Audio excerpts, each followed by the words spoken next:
Hi friends, and welcome back to my channel. If you are new here, my name is Hannah and this is Your Anointed Home. I make videos for wives and mothers and just homemakers who want to steward their homes well for the Lord in every aspect of their lives. And in this video, we're talking about something that is not honestly talked about a lot, and it's something that us as homemakers and the gatekeepers of our homes are dealing with daily. So we're going to be talking about how to recognize and combat spiritual warfare.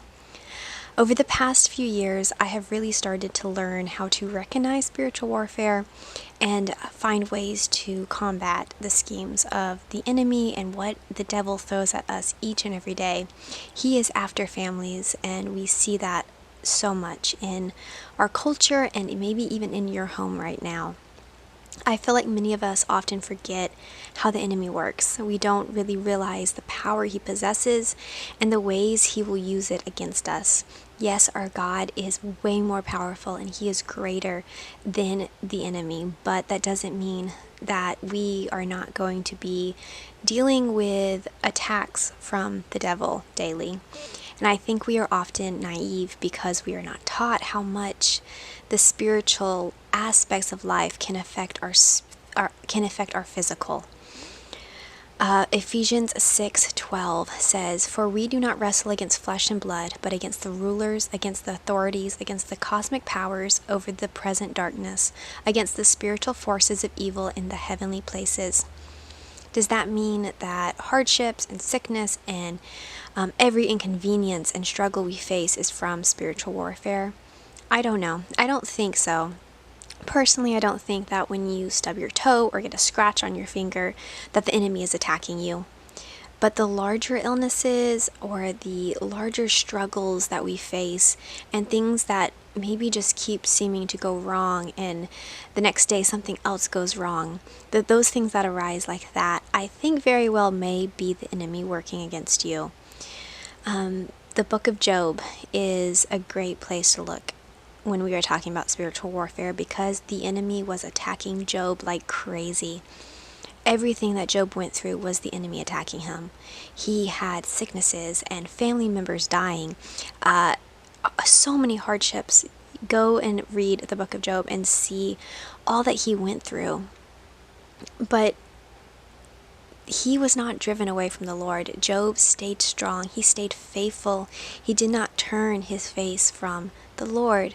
And that is what the enemy is trying to do. When he is attacking us, he is trying to turn our eyes away from the Lord and walk a different path than the path of righteousness and of faith. That is why the enemy will put spiritual warfare on you too, and that is why we need to learn to recognize it, because we do not need to have our eyes turned from anything other than the Lord. So how do you actually recognize spiritual warfare in your life? This is a whole huge topic that we could unpack, but I'm just going to touch on it in this video. This will probably be very difficult for you to start out with if you have not really looked into spiritual warfare and know how to recognize it already, but hopefully these few things will help you learn to recognize it. First, I would say to ask the Lord for wisdom in recognizing the enemy's attacks, because he will give it to you. Ephesians 6:11 says we need to put on the whole armor of God that you may be able to stand against the schemes of the devil. We need the armor of God. Read through Ephesians 6 and see what that entails, because you need that on your life from morning until night. If your family is feeling out of sync because of what's happening in your life, no matter what those circumstances are, if there's a terrible sickness that hits, that just kind of hits you out of nowhere and you are just struggling to have faith, maybe you're feeling depressed for some reason, or you are waking up randomly in the middle of the night. If you feel like your faith and your relationship with the Lord is lacking, or if you are facing struggle after struggle, day after day, that all may be spiritual warfare from the enemy. I'm not saying it is. It really just depends on your life and what you're going through and how you feel like your faith is affected. But also spiritual warfare will come up during certain times of the year, and this is what I have begun to look for, especially within the last year. And that is because those who do not follow the Lord, those who follow the devil and works in the schemes of darkness and of evil, they are working harder during those certain times and seasons of the years, around certain holidays. And knowing when those are will really help you recognize when spiritual warfare may be more prominent in your life, or maybe just have yourself ready for battle during those times so you can face those attacks and not let them affect your family. If you want to learn more about spiritual warfare and the types of strongholds that the enemy will put on us and the ways to combat them, I do have a book I would suggest. I will leave it linked in the description below. It's a great resource that really helps you begin this journey of recognizing spiritual warfare. So I'll leave that linked below.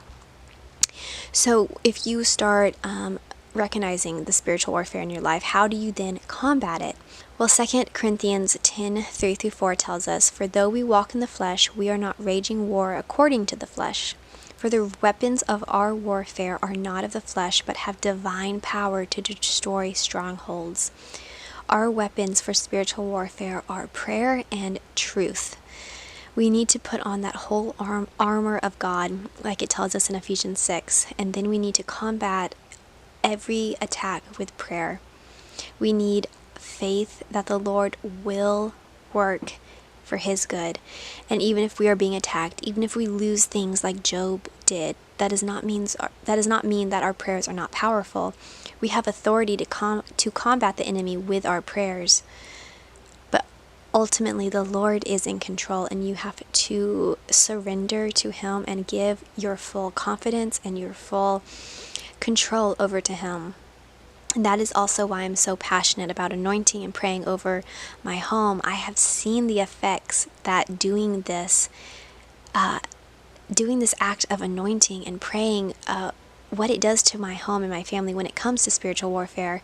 If you want to learn more about that as well, I do have a simple short guide to help you start getting started with anointing and praying over your home. I will leave that in the description box as well if you want to check that out.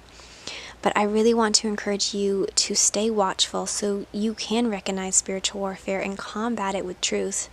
I have seen so much spiritual warfare come up in our lives and then lives of friends just within this year, and we are only a few months into this year.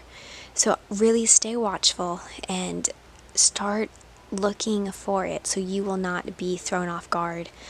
A few verses to leave you with. 1 Peter 5:8 says, "Be sober-minded, be watchful. Your adversary, the devil, prowls around like a roaring lion, seeking someone to devour."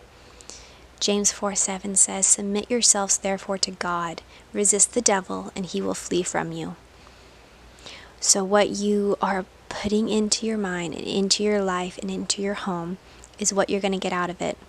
So resist the devil, because he is there prowling around like a roaring lion. He is seeking you to devour. He wants to devour your family, and he will do that with these spiritual attacks. This was not a very long, detailed post. It's just somewhere to get you started.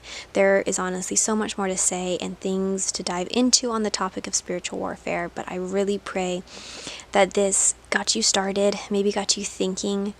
Maybe you're recognizing things in your life already that are spiritual warfares and attacks from the enemy. So I really pray that this helps you see the enemy coming so you can be strong, you can be prayerful, and you can be ready for whatever the enemy is throwing your way, because you are of the Lord. If you have any other questions regarding spiritual warfare, let me know in the comments below. I would love to make more videos on this, make more posts over on my blog, and just really help you recognize what it looks like and how you can combat that, for you can have a home that is filled with faith and with the Lord's Spirit. That's all I have for you today, friends. Thank you so much for listening and watching this far, and I will see you in my next video. Goodbye.